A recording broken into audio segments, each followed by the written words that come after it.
discuss more about this, we've invited the president of the Volunteers Federation, Mr. Trymore Karikoga. We welcome you to Good Morning, Mr. Karikoga.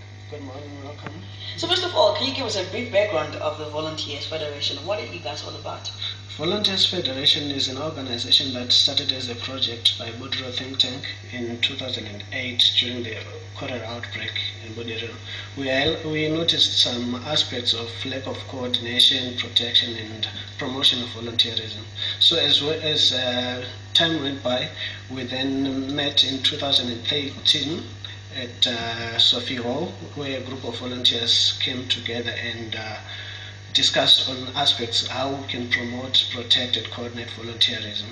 Then after that, we then organized what we call the Volunteers Forum, where we talked about a similar aspect, but now at a broader scale. We came up with what is called the Eastgate Declaration, which looks at how best we can coordinate, promote, and protect volunteerism in the country. Okay, so in terms of volunteers in your line of work, what exactly do you guys do? What does it entail, and what kind of areas do you volunteer in? Okay, when we're looking at aspects of volunteerism, there's an aspect where organization wants to engage volunteers, but they don't have access to volunteers. They go into community, so we have a database of volunteers which we then put in place. When the organization wants, we give them a short list of volunteers, and they will then select from there.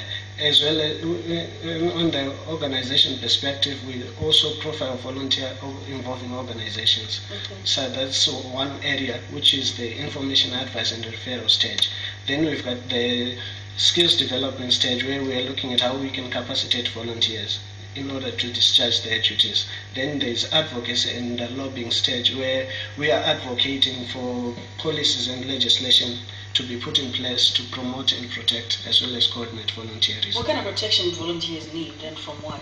Okay, volunteers, in terms of discharging their work as volunteers, we're engaging two parties, and there are elements of exploitation that happens from one side to the next. For example, organization might want to engage a volunteer, then in discharging that volunteers, they are promised to do a particular kind of task, and they are not given enough resources. So volunteers at the end of the day might end up using their own resources to carry out that discharge of their work. Is it a part of volunteerism to come up with your own resources to help the next person? Yeah, it's part of volunteerism, but initially when you are engaged, you are told you'll be given those resources, but at the end of the day, you are not given the resources, and you are in the community, and the community expects you to carry out that particular task.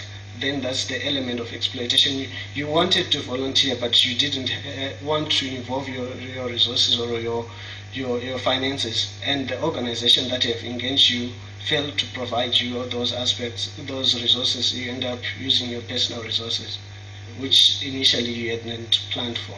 Okay, help me understand something. Is home-based care part of volunteerism? Home-based care is part of volunteerism, of course. Okay. Yes. All right. So now I get when you need resources. Yes, I get that part. So now, how are you going to be commemorating the International Volunteer Day?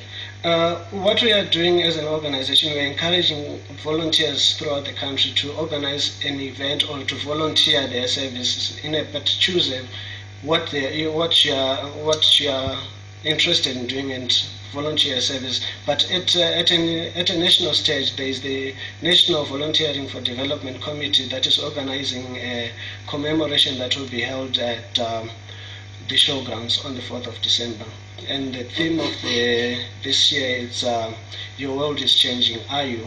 Volunteer. Okay.